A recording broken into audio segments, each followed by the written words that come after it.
It's January 17th, 2022, and I have $63 in my bank account, and I am homeless in Sacramento, California. POV, we're at a sleepover in my car. I'm just crazy. I'm just a crazy 20-year-old with a fucked up mom and dad. Who looks higher? Don't answer that. That's a homeless person for sure. I'm a homeless person. Why am I saying that? I genuinely wonder if I'm going to make it through this, because this really hurts. I'm gonna have the best comeback story, you know. Absolutely. Homeless girl in car to #1 podcast superstar. Absolutely. It's gonna be great, and I want to inspire people. Before you watch the rest of the video, which pretty much captures the first month of me living in my car, I wanted to preface the video by saying that this video is not intended for people to pity me. This video is intended to hopefully connect with people who have felt a similar way, whether it's if you were homeless, if you were living in your car, if you felt like the only safe place you've ever known was your car, or if you just feel lonely in the world. You know, I've been living in a new place now with roommates in Sacramento for a month now. I did record all of these clips on my iPad, so I apologize if, you know, they're not all the loudest, or you have to adjust the volumes. This part 1 is mostly surrounded by the ups and downs I went through with the first stages of living in my car. It kind of captures the loneliness and the harsh reality of it all, along with me dealing with some family issues and growing from it. And yeah, it's just mine and Pablo's journey through it all together. We made it out. And this is definitely, I've been vulnerable on my podcast, but this film, or documentary if you will, is definitely the most vulnerable thing I've ever done. And you're gonna see me cry, you're gonna see me laugh, you're gonna see me yell, you're gonna see me get yelled at. I'm really proud of the person I became and how I grew from that experience, and I'm ready to share it. So yeah, hope you enjoy. The first clip you're about to watch is I was living at my cousin's apartment, and I got in a huge fight with his wife, and I felt like I wasn't being treated how I should be, and I felt disrespected and miserable and depressed and lonely, and I didn't feel safe living there anymore. So I packed my things knowing that I didn't have anywhere to go. And yeah, so this next clip you're about to watch, I literally packed my things, went to a parking lot, and made that video. Hi, welcome to my car. I used to make Snapchat videos when I would get like kicked out of places like my mom's house or my dad's house, just because it was really fucking abusive and like shit like that. But I thought most of that was behind me, but it seems every like 3 to 6 months I'm living somewhere, and it'll be better than the last place I was in, but it'll still be not great, and some really bad shit will happen, and then I always end up frantically getting all my stuff and going to my car, going to a parking lot, crying, and moving on to the next place. But I always never have anywhere to go, and that feeling of not having anywhere to go is hard. It doesn't feel good to not have anywhere to go. What do you do? What do you do when that happens? it physically feels like, where the fuck do I go? Where is my home? What is a home? Like, what does that word even mean? To me, my home is in my car because that's where I always end up. And I'm always scared and I never know where to go. I feel like I'm a complete burden to everyone in my family. I feel like I'm the mental health black sheep of the entire family. I feel like everyone thinks I'm crazy. I feel crazy. But I also feel like I shouldn't be being treated like this. I can't keep living in places that I feel unsafe in and trying to get better. How can you get better in a place that you feel unsafe in? How do I get enough money to live on my own? How do I do any of this shit? Like, this sucks. I hate being in my car and being in this state. It happens so frequently. And I always end up alone and not knowing what to do. And it's...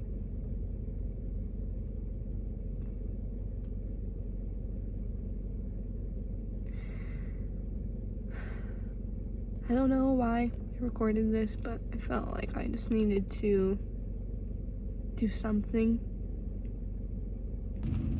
Update, I'm in a Safeway parking lot in Sacramento. My stomach hurts so fucking bad. I'm pretty sure it's from stress. But I found somewhere to stay last night. Don't know, well, I need to drive to Humboldt so I can stay at my friend's house, but my stomach hurts so fucking bad. So we'll see how that goes. I feel very alone. Been sitting in this parking lot and it's raining for like 30 minutes trying to figure out how to make my stomach feel better. Kind of having a mental breakdown because my stomach hurts so fucking bad, dude. It's like period cramps without the period. Like, what? Anyways. Okay, I'll update back in a bit. I feel sick. I'm in a hotel parking lot in a random city. I was driving back to my hometown to stay with some friends, but I kept like throwing up because of stress, almost throwing up when I was driving, so I had to pull over. Because I don't think I can drive in the next 4 hours, like, with a stomach ache from stress and almost throwing up the whole way. So, I decided to come to this hotel, but I can't seem to bring myself inside because I feel like once I get in the room, I'm gonna feel so alone, and everything feels so dark. And I'm scared, and I don't want to be alone tonight, but I don't have anyone. And I don't want to be alone in a hotel room. I don't want to be alone at all. I'm scared. And after that video, I decided to drive to Humboldt to stay with my best friend Casey. Love him so much. He's always been there for me.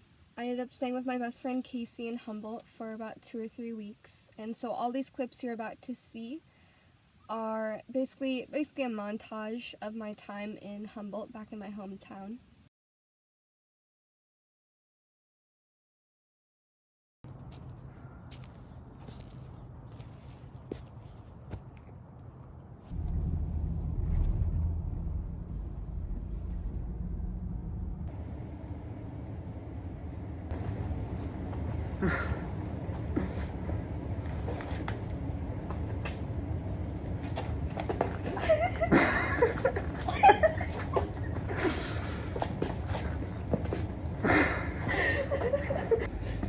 I'm Casey.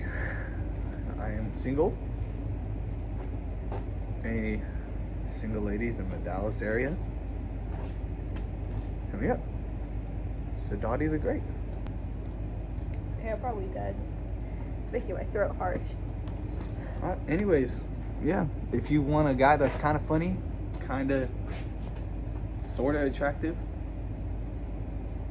not really, though, just funny, not really, choose me. Choose Casey to be your guy at Sadati. I'll do guys too. Oh, No, I'm just playing.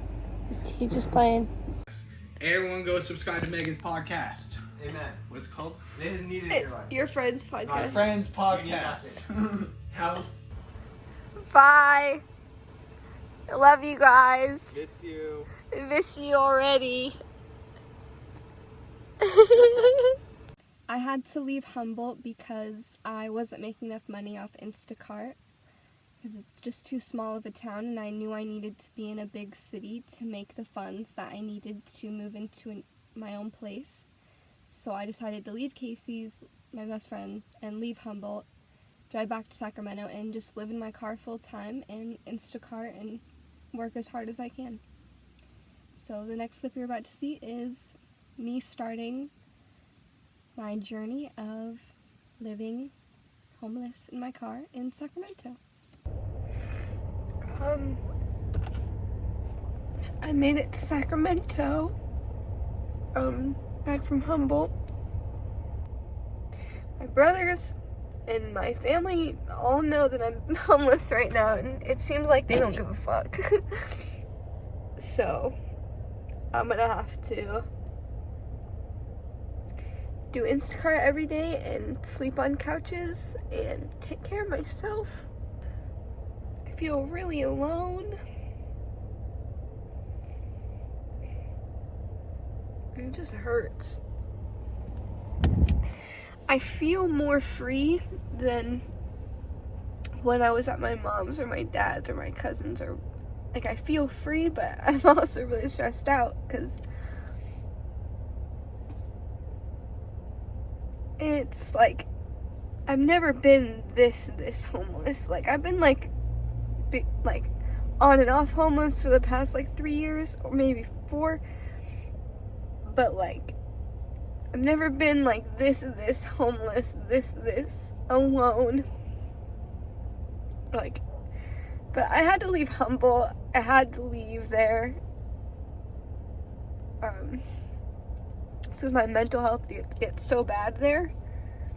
But I was staying at my friend Casey's, but I stayed there for like 3 weeks. I can't stay there forever. And there's not enough Instacart orders in Humboldt, so I came back to Sacramento with all my stuff. I think if my parents were better parents, I wouldn't be in this. I wouldn't be homeless for the past 4 years and living out of my car. And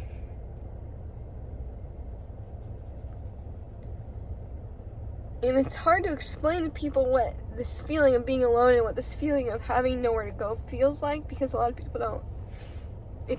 If you always have a place to go, you don't understand the feeling, but it feels like I always have to be running. It feels like that feeling when you're at a party or at an event and you're walking around and you're desperately trying to find someone that you know, or some sort of comfort because you're having anxiety and you're just wandering around kind of lost. That's what I feel like, but it's like a panicking feeling where I feel like I have to keep running. And this is where it got me. It's January 17th, 2022, and I have $63 in my bank account, and I am homeless in Sacramento, California. So, hopefully in like 2 weeks, I have Instacarted every day and found a room to rent. You can do this. I know you're alone and you don't have anyone, but you fucking got this. Because all I want is a place to feel safe at. I don't want to be on the run anymore. And that is my goal. So hopefully in 2 weeks I am somewhere safe. I spent the day Instacarting in Sacramento. I stayed the night at this older guy's house that I met on the internet last night. Homeless vibes. I'm done crying though. I'm making it fun. I'm making being homeless fun. This is gonna be my comeback story. The sky's really pretty right now too, look. It's a good sign. So yeah, that's my update. And I got this. I can do this. I can do this. I've done like 4 orders today. Got some good tips. So yeah, today is the 18th, Tuesday, and we're gonna see how long it takes for me to save up money to get my own place. I got this. Yeah. Bob Ross. I feel like I'm living on another planet by myself. Like, why hasn't any of my family contacted me? Like, why do they not care?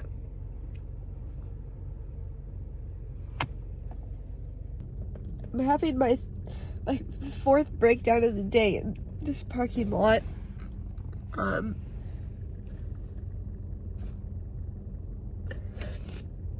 I just feel like really fucking alone. Like, it's like I have this urge to like call someone or run somewhere, but there's fucking nowhere. I really hope that I find somewhere to live and that I make money for it and that I don't feel so alone, because I can't do this for very long. It's really fucking tiring. And I'm not eating well. And I'm super dehydrated. And I'm not sleeping.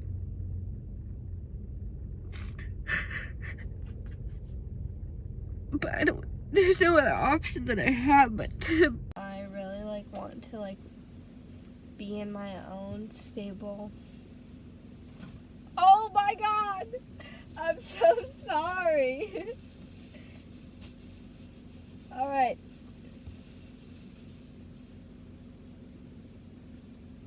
Sorry. Okay. Anyways, I don't feel as alone today. I'm better with being alone today. And I hope it stays getting better. But it's kind of just, I don't know. Lately it's been really up and down. Like yesterday I cried 7 times and I redid my makeup 4 times. It was ridiculous. The last time it happened, I was just like, fuck it, I'm just not wearing makeup. But I didn't cry today, so I'm proud of myself. Yeah, I'm still I'm high right now, so it's like my emotions aren't numbed, but I'm in a better mood to where I'm not as serious about it, but I have been dealing with the worst loneliness I've ever felt. And it's not a loneliness feeling just being alone. I've kind of felt being alone my entire childhood, since my parents were very toxic and abusive. But this feeling is a alone feels like I need to be running, but I don't know where to go type of panicked type of feeling. And it's not a good feeling. And it just sucks knowing that I've tried to call my brothers and they haven't reached out. I called my cousin and he hasn't got back to me. But it's also I'm on my own. I'm literally on my own in the big city. And it's scary. And it's terrifying. And I'm scared. And Pablo's scared. But I still have my therapist, and I was on the phone with her a few days ago, and she was like, yeah, I'm really worried about your mental health and your safety. I'm like, yeah, me too. That makes two of us. Like, you think family will be there for you because your whole entire life they've shoved down your throat the idea that family is all you need and that family will always be there for you no matter what, and then they just fucking don't give a fuck if you're dying. Just like homeless in your car, not eating. Yeah. But that's okay. Some people would say, why don't you just talk to your parents? Why don't you just ask money from your parents? I haven't talked to my parents in a year and a half. Because they're fucking crazy, toxic, abusive, both narcissists. My mom's an alcoholic. It's a whole thing. They're divorced. It's a whole thing. I'm sick of it. I'm so surprised I'm not crying. Like, I think it feels nice not being like super depressed. Because I was in like a panic mode 24/7. Just crying. And it doesn't feel great to be in. And today, like, I Instacarted all day, so maybe I'm just, like, feeling good. Well, I have been Instacarting, but maybe I just am starting to feel better and, like, I can do this. Okay, yeah, I just got stress in my chest. Lately, the past week, I can feel the stress eating my insides. Like, I can physically feel the stress, like, destroying me, killing me. Sounds dramatic, but like I can feel it. Like, it doesn't feel good for my body. It feels like it's poisoning my entire body. Who looks higher? Don't answer that. No, I'm just kidding. No one looks high as Pablo. That'd be concerning. Probably be in the hospital. Run this by yourself, but I am. But you shouldn't outrun things by yourself, but I am by myself because who else do I got? Who else do I got? You? That's true. That's true. Okay. This is my bestie. And Bob Ross. I feel like SpongeBob in the penny, chip, and napkin episode. It's like, take it away, penny, chip, and napkin. Yeah. That's all I need. Like, I want to give up. I would rather just give up and, like, not. I drove up to my therapist's office, and we talked about a lot of stuff. I don't know, I'm fucking terrified. I'm fucking terrified. I don't know what my plan is. I'm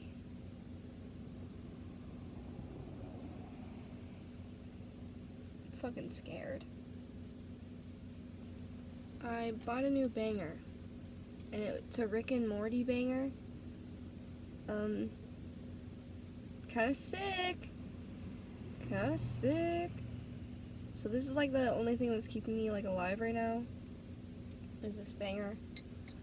And I got a new topper because I broke that.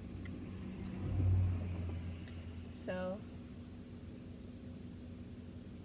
if I wasn't smoking weed, I think I would be dead. I'm surprised that I'm not dead. This song's called Liability by Lorde, and this song is how I feel about my family. So they pull back, make other plans. I understand, I'm a liability. See, because it's like, I'm like too much for everyone in my family. I'm like a liability, so that's why they won't help me. I'm just crazy. I'm just a crazy 20-year-old with a fucked up mom and dad.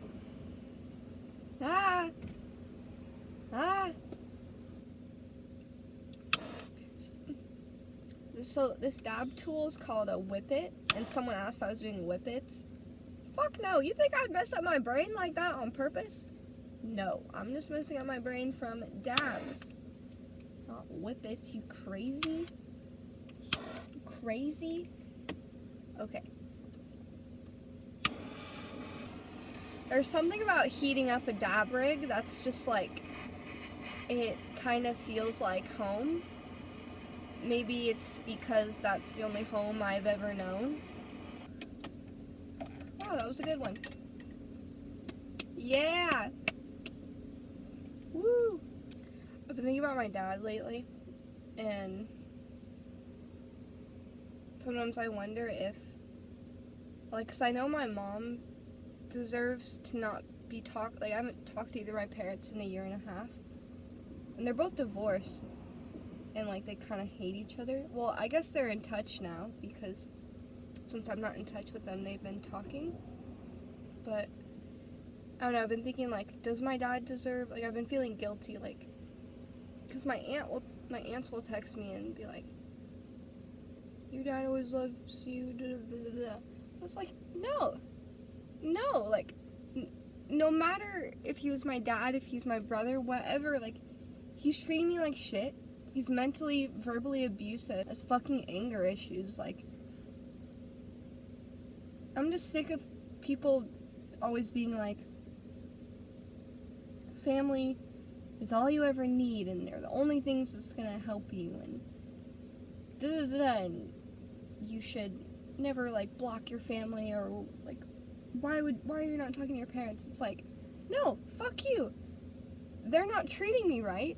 I don't feel right. I don't feel safe. I'm being abused. You don't have to let someone treat you badly because they're family. It's not fair. Family does not mean anything to me. That is just a word to me. I think you make your own family. I need to do that because all I have is Pablo and Bob and Dab rig. But I don't know, that's what I think. Sometimes I miss my mom. And then I remember all the fucked up shit. And I don't miss her anymore.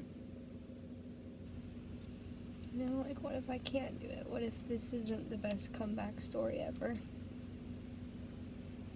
What if I can't do it and I give up? Like, 8 months ago, when I moved out of my brother's place in downtown Sacramento, because he was an alcoholic and he was stealing from me and all this shit, and, like, manipulating money out of me. When I moved out of his place, I was sleeping in my car for days and not eating. And I feel like I'm literally going in a cycle. Like, I'm always in my car with all my shit every few months. And it's like, how long can I live like this?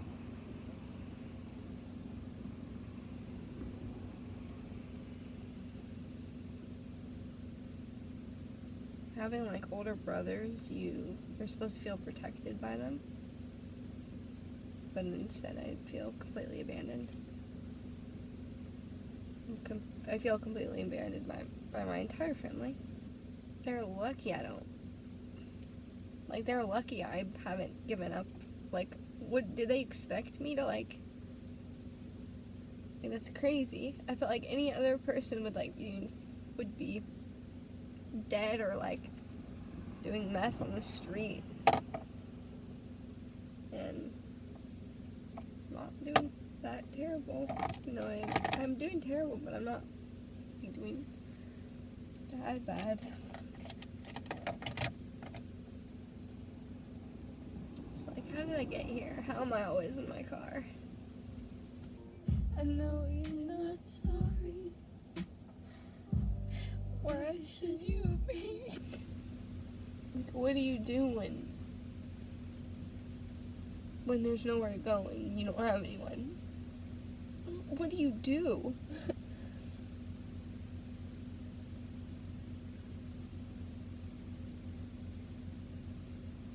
How did I survive high school doing this? How have I survived until this point doing this? I don't fucking know. People say I'm strong, but I don't feel like I'm strong.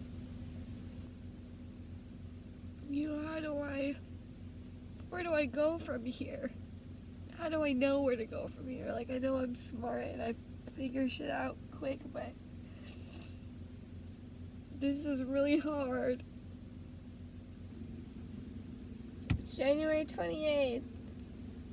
I got 2 hours of sleep last night. And hopefully my cousin will call me soon. And we're supposed to talk. And hopefully he helps me out, because if I doesn't, then I'm living full-time in my car.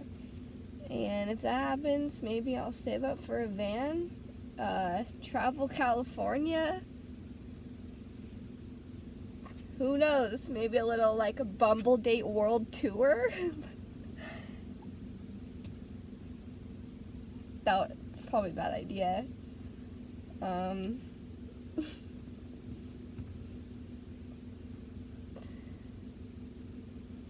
Yeah, I don't know. I wonder what my cousin is gonna say.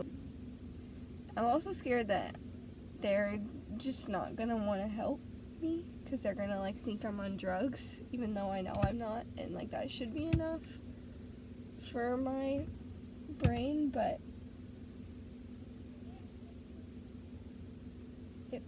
I don't know. The only drugs I do is weed. Okay, if I'm on my own, if I end up having to be on my own, I guess I need, like, a plan B. I need a plan B, C, and D.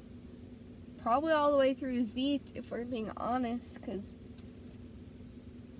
I'll, like, plan out my life, and I'm like, okay, this one works, this is good. And then something will happen, and it'll fuck it all up, and I'll have to completely change my new life plan. And, like, have to go somewhere else, and it's stressful. It's, like, hard to figure out your life plan situation when there's so many factors, and it's like, oh, you have a certain amount of time to figure out where you're gonna go, what you're gonna do. It's, like, I don't know. If my brothers really don't want to help me, then I wouldn't even know what to think. I thought I would be very hurt. I don't know what's going to happen, but I'm going to smoke more weed, so I'm less anxious about it.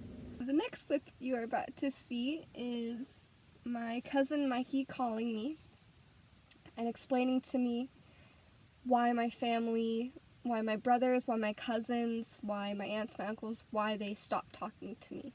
And basically they explained it like, because I left my cousin's house, they saw that as irresponsible and stupid and unsafe, and that's why they decided to cut me off and not help me, because they couldn't see that I was just doing the best thing for me, and I was just trying to look out for myself, just trying to survive, and they didn't see it as that. So the clip you're about to watch is me talking to my cousin, and basically just him explaining why my family abandoned me and why I'm in the wrong. So. We know that we love you, and like, we want to help, but the current help that we're able to provide doesn't seem to be what you're wanting right now. And I think that is why Ross and Ryan have put up some boundaries and have reduced the amount of contact with you. Because in the ways that they're willing to support you, and some of their meet me in the middle type of things, whether it is a meet me in the middle or whatever the expectation is those aren't acceptable terms for you right now, and that's about as far as they're willing to extend themselves. Same with Joe and Margie, unfortunately, like, you can't just go back to how it was around Thanksgiving or in October, right? The terms of how they're willing to help has differed, right?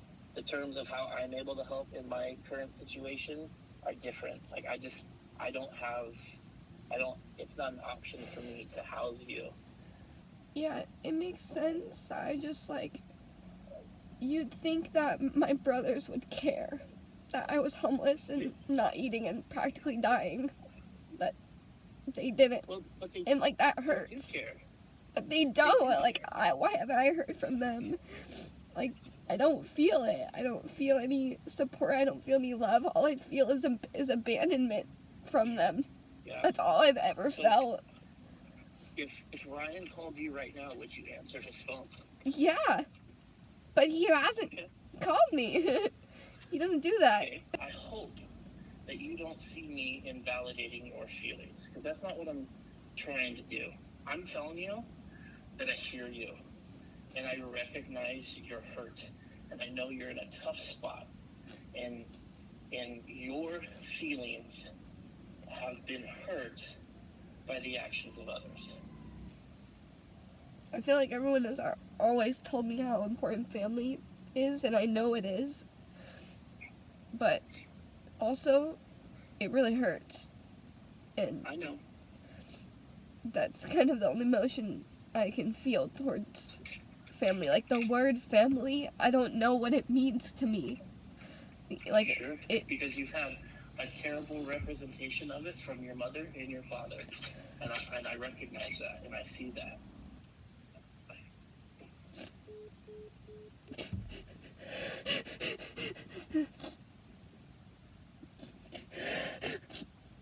I just can't believe they all cut me off because I won't go. Because I won't do something that's bad for me. And I won't be around people who are terrible to be around. To be honest, it's not that surprising that they're all banding against you. But if you can get into a women's shelter and then they can work with you, okay, then get you resources and things, okay? Okay.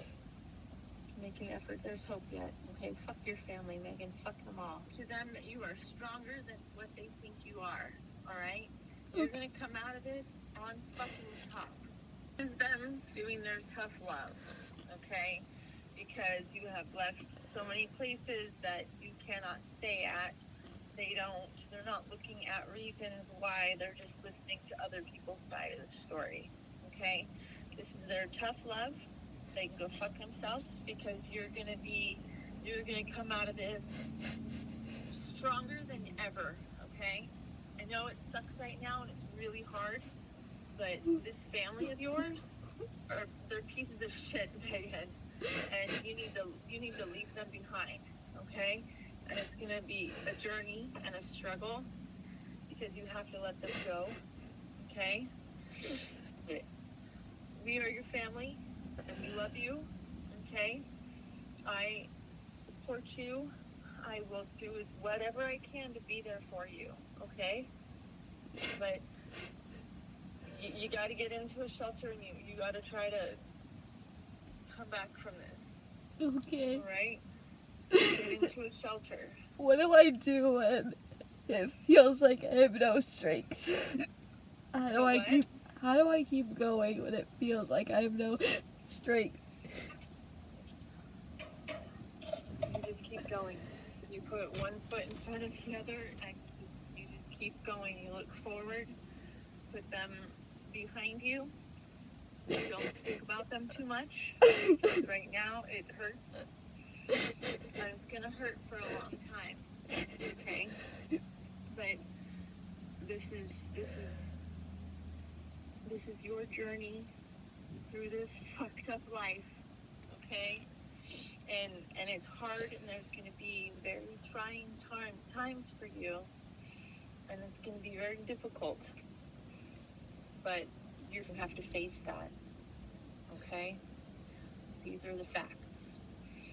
I need to harden yourself up a little bit, okay? And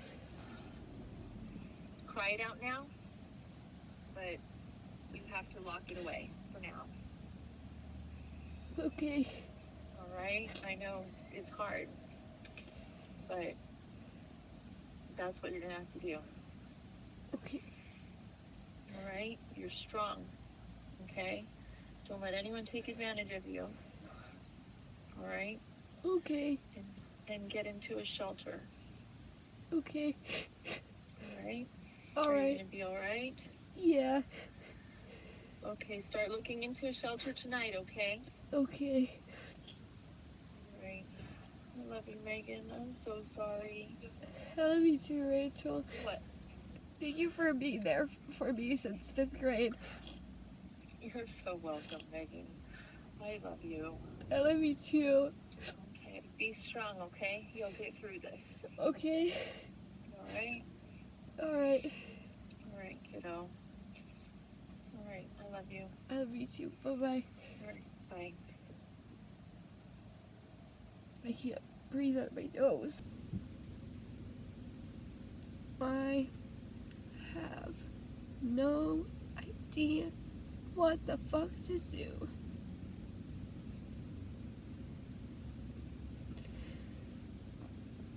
Like, am I in a nightmare, or did I like hear correctly that no one in my family cares that I'm fucking dying on the streets and I'm gonna have to go stay in a woman's shelter?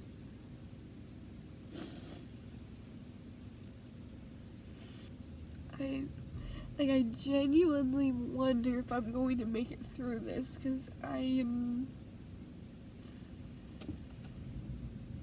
this really hurts. If they don't want to be there for me when I'm dying on the streets, like, you don't deserve to know me after all this is over. Like, that's not how this works. Fuck you, and fuck off. Fuck family. There's no thing that has hurt me more than family. It's fucking, I think it's ridiculous how people try to shove down your throat that family is everything when it's not. Family's not an excuse to treat someone like shit. You ever just drive through a neighborhood with literally $1 million houses and you're like, there's no way this is real, right? Like, how do you guys afford this stuff? Like, is this real?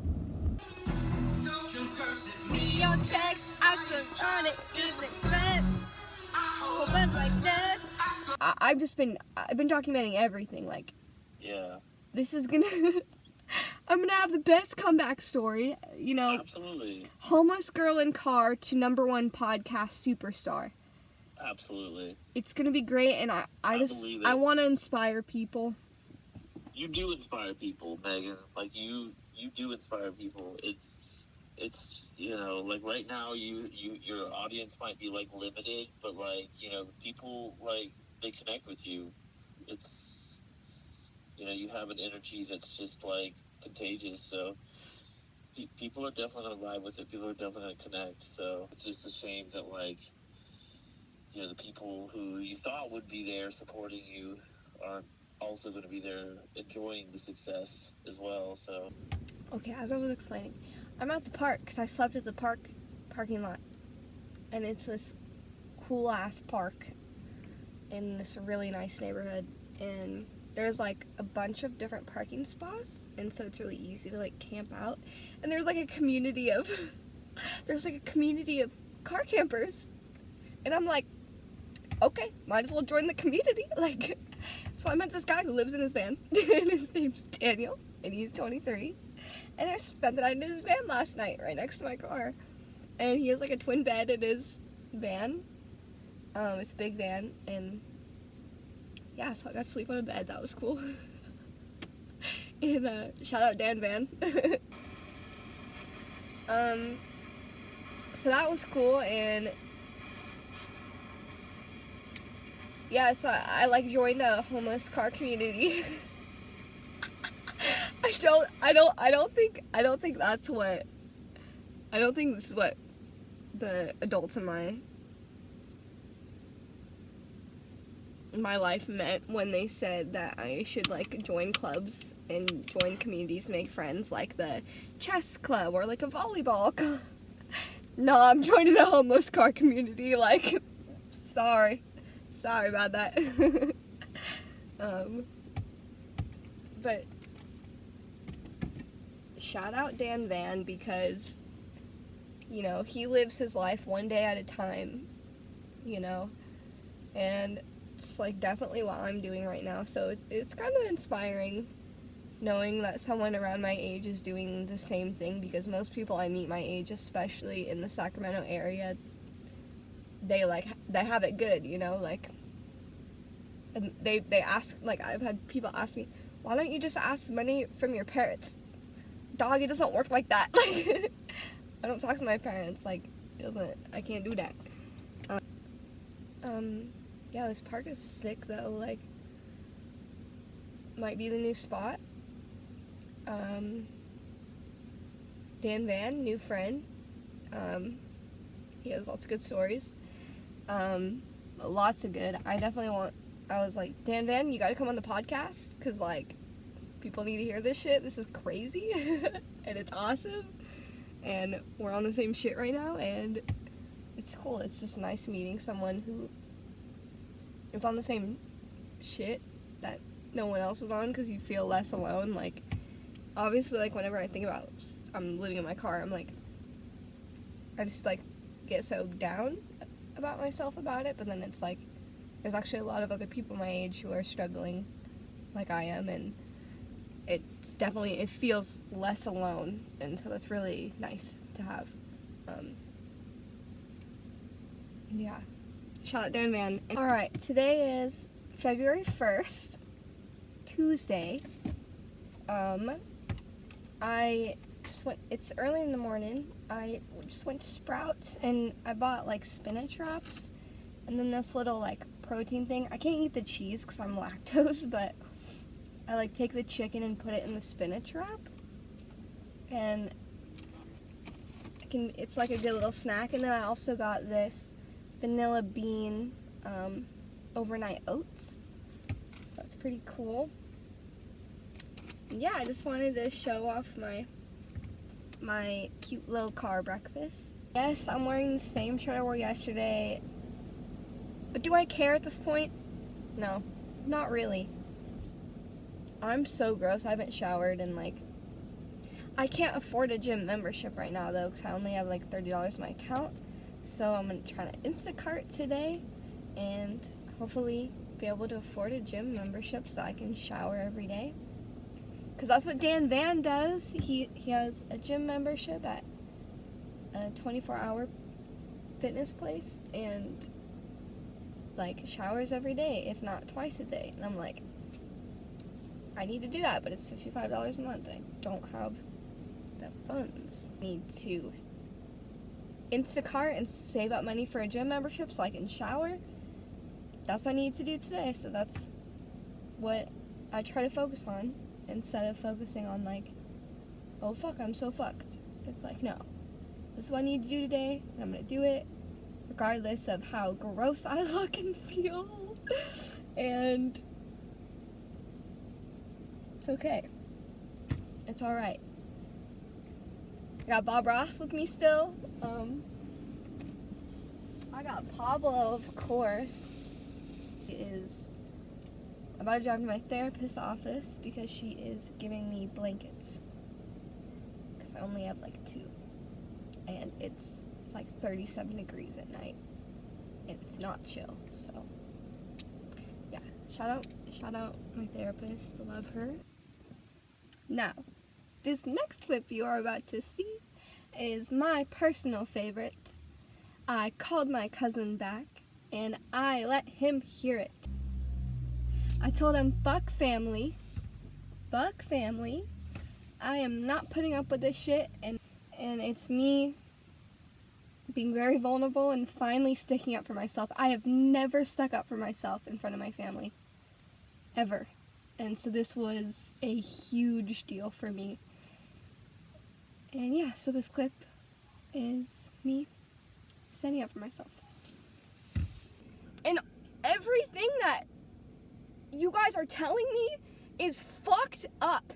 And I just don't care anymore. Like, if I never hear from you guys again, I don't care, because I don't need you guys. I can do this myself, and I am doing it myself. How every day, every second of every day, I think about, oh, my family doesn't give a fuck about me. Like, they think I'm my mom. Like, none of you understand how much that eats at me every day, and how I have to survive every day. And after we had our phone call, and you told me, like, why everyone is cutting me off and all this stuff, that shit doesn't make any fucking sense to me. Any fucking sense. It doesn't make any sense to Griff. It doesn't make any sense to my therapist. It doesn't make any sense to Rachel. Like, fuck all of you. Like, no, I don't mean that to you. I'm not saying that to you, but like, I'm done. Like, my therapist said, fuck your family, and I agree with that. Like, I'm done. Like, and if you want to call me crazy, fucking do it. I don't care anymore, because I know I'm not crazy, and I just don't need this. Like, I don't need this. I really don't. And I'm done. Like, I'm done. You want to cut me off? I'll cut all of you guys off right back. Because once I come out the other side stronger and awesome and great, and you all see all the shit that you've done, like, people are gonna come back apologizing, and I'm not gonna fucking take it. I'm gonna say, sorry. You missed your chance. You didn't see the type of person I was, how I was struggling, trying to. I could have myself after our phone call. Imagine, like, your whole family saying, like, they view you as your alcoholic, drug addict mother. They don't give a fuck, and basically telling you to go to a homeless shelter. Like, but I'm not doing that. I'm doing what's best for me, and I'm gonna keep going. And you all missed out. You all missed out. You all gave up on me. And I'm never going to forgive you all for that. Like, and I'm done.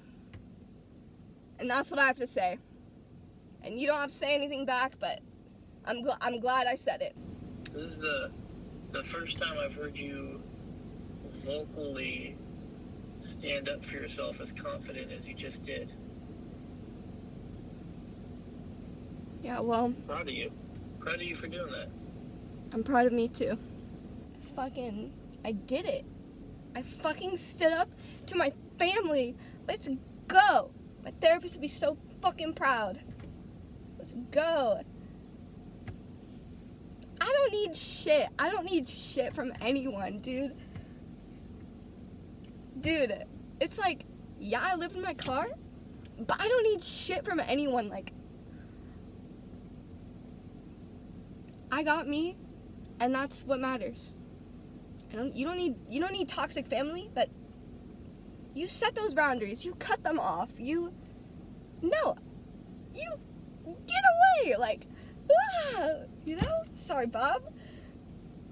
Like, fuck family if they don't treat you good. Like, fuck it. I'm feeling good. I stood up to my family, and I told them what was up. I said, I don't care if you think I'm crazy anymore. Fucking think that shit. Think that I'm crazy. Think that I'm wild and like my mom. I don't care anymore. Because I know I'm not that. And I know I'm not crazy. And I know I'm a good person. And I know I deserve good things. And I know I can feel what's best for me.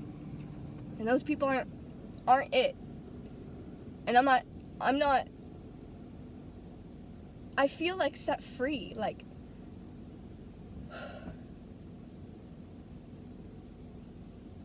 you're damn right. You're damn right I stood up for myself. He literally said that's the first time I've ever stood up for yourself with that confidence. that feels so good. Like, that feels so good. That almost makes, like, everything that I've been through, like, almost worth it. Like, I'm actually have chills like that. That felt really good. High five! Yeah! High five, Bob! Good night.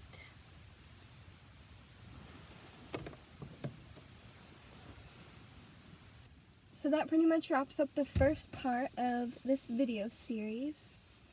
And this first part was definitely centered around loneliness and the ups and downs I felt and what I learned about family and how I had to do things on my own, even when no one believed in me.